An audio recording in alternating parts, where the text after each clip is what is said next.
no worries. But yeah, I just love this spot because it's one of those accounts from the Bible where it's like a real showdown, and I feel like we get to see like some real power. So just to set up the context, there's been a famine in the land for 3 years leading up to what happened on this spot.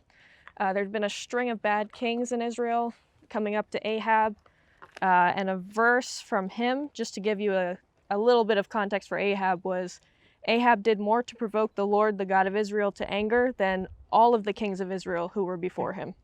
So not a sentence you want said about you, but so he's the king at this time, and 3 years prior, Elijah had predicted the famine that was going to come into the land. 3 years after that, God tells Elijah, go to Ahab, I'm going to send rain. So Elijah goes to Ahab, and he says, basically, it's time to choose.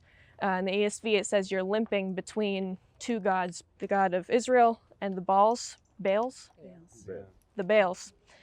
So he says, actually, the name is Baal. the Baal, between Yahweh and the Baals. So he says to Ahab, bring all the people, bring them up to Mount Carmel, which is where we are, and we're going to decide. So they do that. They bring up the 450 prophets of Baal and the 400 prophets of the Asherah. And Elijah says to the people, we're going to set up 2 altars. We're going to put the wood, we're going to put the stones, we're going to cut up the meat, but we're not going to put any fire. The prophets are going to call to their God, all 850 of you. We're going to see if you can get your God to call down fire.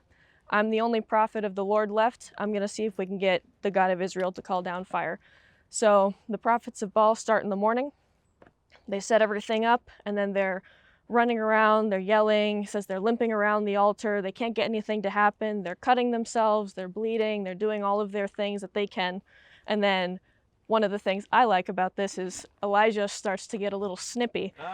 And he's like, oh, you know, maybe he's busy. Maybe you need to shout a little bit louder. Maybe he can't hear you. Maybe he's using the bathroom. Just go a little bit louder. He could be sleeping. You might want to wake him up a little bit. And so they do this all up through the afternoon until it says it was the time of the oblation.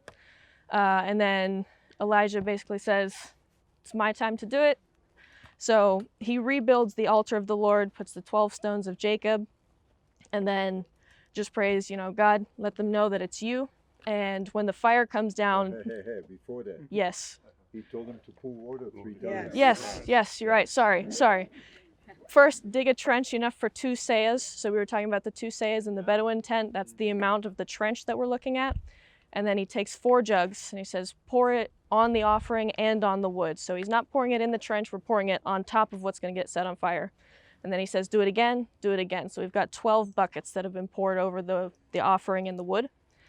And then God says, pours down the fire, and not only does it burn up the offering, but it says it burnt the burnt offering, the wood, the stones, the dust, and it licked up the water in the trench. So we're not even just talking about the offering, it consumed the whole thing, which is, so, I mean, it's just above and beyond, you know, we're not even gonna do the offering, we're gonna do the whole thing, we're gonna destroy the whole thing. And so then, at that point, people bow down, they start worshiping the God of Israel again, and then Elijah says, okay, we're taking all these 850 prophets down to the Kishon Brook, and we're gonna kill them all.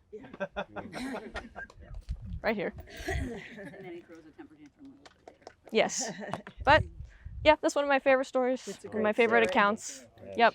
Well done. Yes, thank you very much. And then And then he the sent ravens. his,